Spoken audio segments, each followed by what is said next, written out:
महाभारत में सोचिए, क्या कोई एक ऐसा पात्र है जिसके लिए दिल में सम्मान भी हो, दया भी आए, गुस्सा भी हो और श्रद्धा भी जागे? बिल्कुल है। और वो है कर्ण। उसकी कहानी इतनी इतनी उलझी हुई है कि उसे सिर्फ हीरो या विलन कहना तो जैसे नामुमकिन सा लगता है। तो चलिए आज इसी सवाल की तह तक चलते हैं। समझते हैं कि आखिर कर्ण था कौन।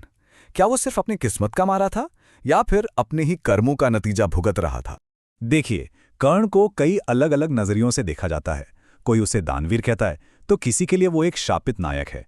कुछ लोग उसे अधर्म के साथ खड़े एक महान योद्धा की तरह देखते हैं, तो बहुतों के लिए वो महाभारत का सबसे दुखद, सबसे ज्यादा गलत समझा गया पात्र है। और यही यही तो उसकी कहानी का सबसे बड़ा विरोधाभास है। कर्ण की पूरी कहानी असल में देखा जाए तो एक पहचान की लड़ाई से ही शुरू होती है। एक ऐसी लड़ाई जो उसके जन्म के साथ ही शुरू हो गई थी। कर्ण का जन्म ही एक राज था। वो कुंती और सूर्यदेव के पुत्र थे। जन्म से ही उन्हें दिव्य कवच और कुंडल मिले थे। लेकिन समाज के डर से अविवाहित कुंती ने उन्हें नदी में बहा दिया और उनका पालन पोषण किया एक सारथी परिवार ने। और यहीं से उसके जीवन का सबसे बड़ा द्वंद्व शुरू होता है। वो था तो जन्म से एक राजकुमार, लेकिन दुनिया की नजर में कहलाया सूत पुत्र। उसकी रगों में एक राजा का खून था, पर समाज ने उसे हमेशा नीची नजर से ही देखा। तो आखिर उसकी सबसे बड़ी भूख थी क्या? कोई राजपाट या शक्ति? नहीं, उसकी सबसे बड़ी भूख थी स्वीकृति, एक्सेप्टेंस। वो बस चाहता था कि ये दुनिया उसे उसकी पहचान दे, उसके हुनर का सम्मान करे, ना कि उसके कुल का।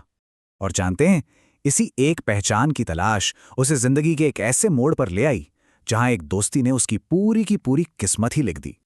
हुआ ये कि जब भरी सभा में कर्ण को सूतपुत्र कहकर बेइज्जत किया गया, तब दुर्योधन ही था जो आगे आया और उसने कर्ण को अंग देश का राजा बना दिया। ये पहली बार था, पहली बार किसी ने कर्ण को उसके जन्म के लिए नहीं बल्कि उसकी काबिलियत के लिए सम्मान दिया था। और बस उसी एक पल में कर्ण दुर्योधन के एहसान के बोझ तले हमेशा के लिए दब गया। पर यही कहानी का सबसे मुश्किल सवाल उठता है। क्या किसी का एहसान इतना बड़ा हो सकता है कि इंसान सही और गलत का फर्क ही भूल जाए? क्या दोस्ती धर्म से भी बड़ी हो सकती है? यही वो कश्मकश थी जिसमें कर्ण पूरी जिंदगी फंसा रहा। अब बात करते हैं कर्ण के एक और मशहूर पहलू की, उसकी दानवीरता। उसे दानवीर कहा जाता था, लेकिन क्या उसका ये दान सिर्फ एक महान गुण था या कुछ और भी?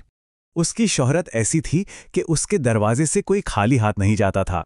सोचिए, जब इंद्र एक ब्राह्मण का भेष बनाकर अर्जुन की जान बचाने के लिए उससे उसके जन्मजात कवच और कुंडल मांगने आए, तो कर्ण ने अपनी जान की परवाह किए बिना वो भी दान कर दिए।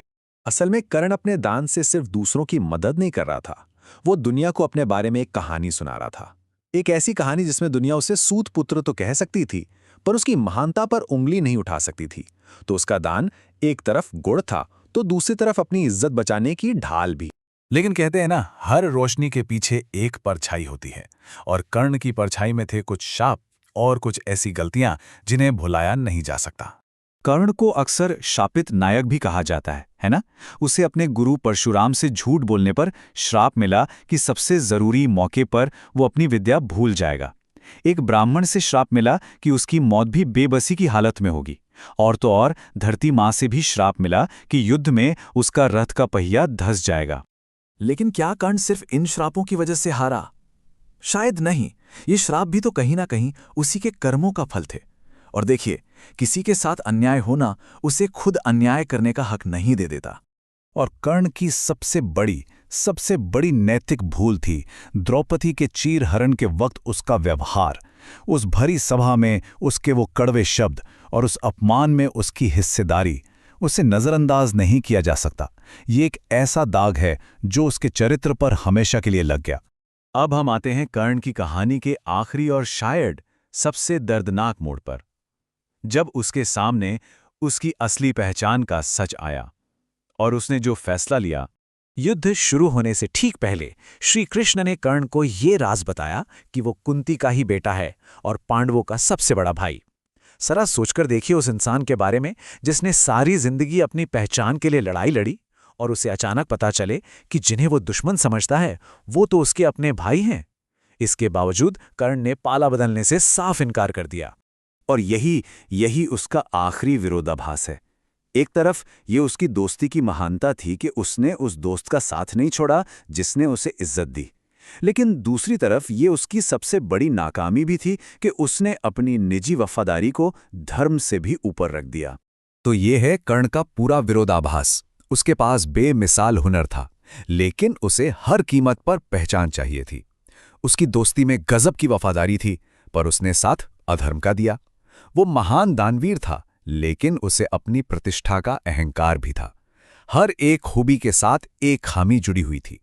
कर्ण की कहानी हमें यही सिखाती है कि टैलेंट हो, वफादारी हो या दानवीरता, ये सब कुछ भी काफ़ी नहीं होता अगर जिंदगी के सबसे बड़े इम्तिहान में इंसान गलत पक्ष चुन ले।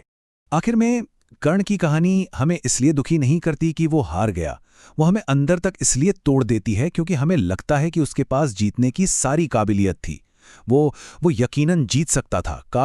काश उसने अपने जख्मों, अपने गुस्से और अपने अहंकार से ऊपर उठकर बस एक बार खुद को जीत लिया होता।